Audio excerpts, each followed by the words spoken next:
there you can create a Darvas box. So if the chart will go beyond the box, then that means that it is also, again, like a signal for you to enter because it now broke its resistance level. Next is the 52-week high breakout. So this just means that this is the highest price so far in the last 52 weeks, which is also really good because that means na walang naibit and no one would really want to take profit because after all, walang lugi na. So in short, in their portfolio, for this certain stock, it's all positive. Same with all-time high, that means that's the highest one so far. So, which is even better compared to 52-week high breakout. Now what I do usually is, it should be a combination of these, at least two of these. So, not necessarily all of these are present, but if you want to do an uptrend play, it should be EMA 20, above 50, 100, and 200, and at least two of these and 52-week high breakout.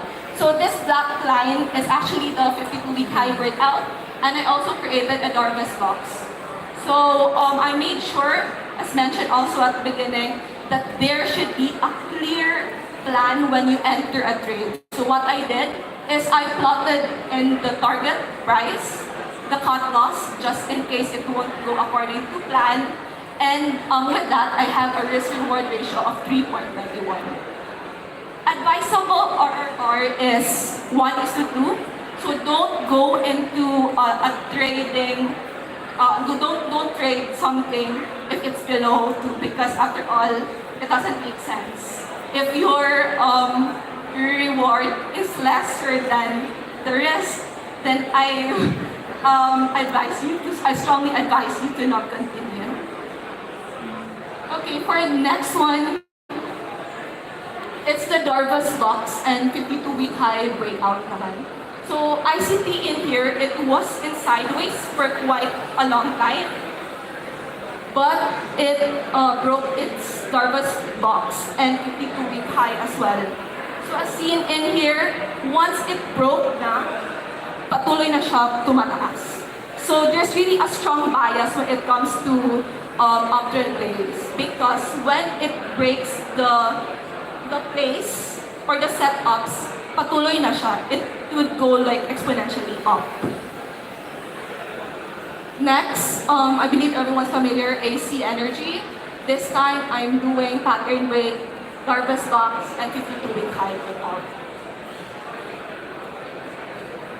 Alright, so just to wrap this up, this segment for the trading part, I just want you to keep in mind that EMA 20, that's the most important one, and I keep on reiterating that as well. EMA 20 should be above 50, should be above 100 and 200 because that means that it is in an uptrend. Next, prioritize the uptrend as much as possible. Don't feel as if you are more expert than the market because I swear you can never fight the market. So just go with the trend, just go with the market. In short, go with the flow. Third, plan before you execute. So as you've seen in all of my setups, I really did all the planning. So here, I did like a target TP, a cut loss just in case it won't go according to plan. And again, the risk-reward ratio. So make sure that you really have your own plans before going in or before placing in a trade. Next, I just want you to keep in mind as well, this is really important, not necessarily that I've already taught you how to use moving averages or these uptrend plays. It still does not guarantee profit.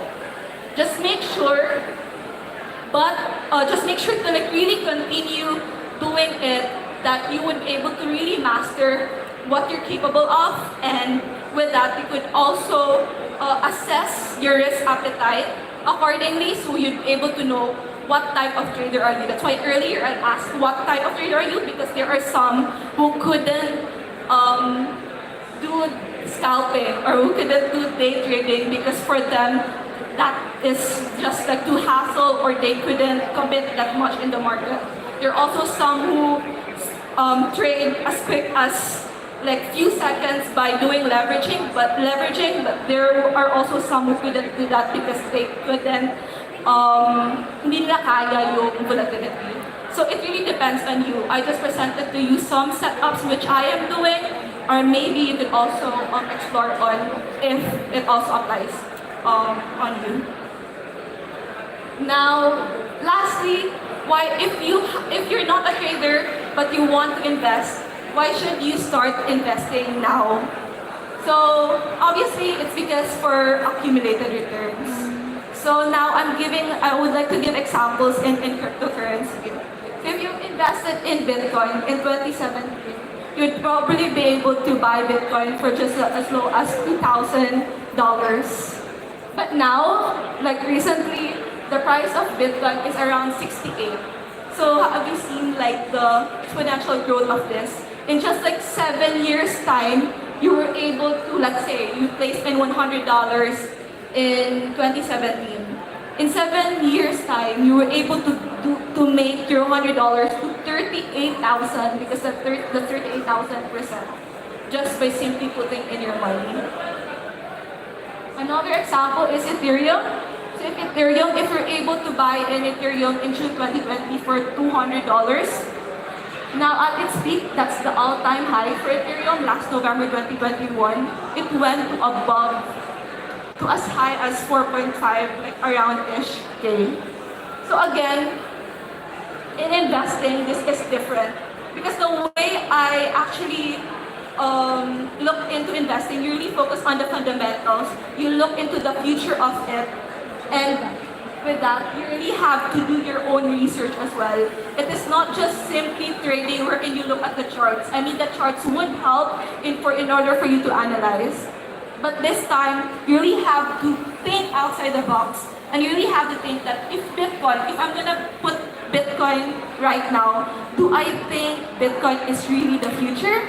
Something like that. So it's really up to you, and you can have like different opinions on it. If you're gonna ask someone or your coach or your friend, they have like different thoughts on it because again, you really do not know the future. But again, you have to do your own research so that you're able to think carefully as well if you're gonna place in some money in here or not. Second, to diversify your portfolio. Third, focus on the long-term growth. Market fluctuations won't really matter. Because same here, same with Bitcoin, there's really an up and down in the market. But those who really believe in it and would just really place in their money, not touching it at all, now they're just like reaping in the 70,000 profit. But there are also some who didn't even take profit at all yet because they believe that, it would go even as high as 70,000. So again, it really depends on what you think. And lastly, don't listen to noises. So, it could be that you could ask definitely your family, your friends, your coaches on this particular asset. But at the end of the day, don't invest just because they said that you should invest in it. Make sure to really do your own analysis. Make sure to do your own research. And when you're confident enough in yourself na this is really something I would want to invest on because I believe in the leaders, I believe on this asset, then do it. Para if things will go according to plan, wala kang sisihin kundi yung sarili mo lang. So actually that's it. Why should you start now? As for the trader's perspective, in order for you to really refine your skills, make sure to begin now because knowing what type of trader are you is actually quite a process. It doesn't mean, I'm gonna start trading now. I'm a momentum trader. I'm an intraday trader. No, it doesn't work that way. You should really know yourself also, and that is quite a process, to be honest. And second, investing. If you want to start now, make sure and you have like some spare money also to invest in. Place in some money also because time, it is really an asset. So if you're gonna place in, then hopefully it would grow like exponentially in the future also. Yes. So I guess that's it. Thank you so much.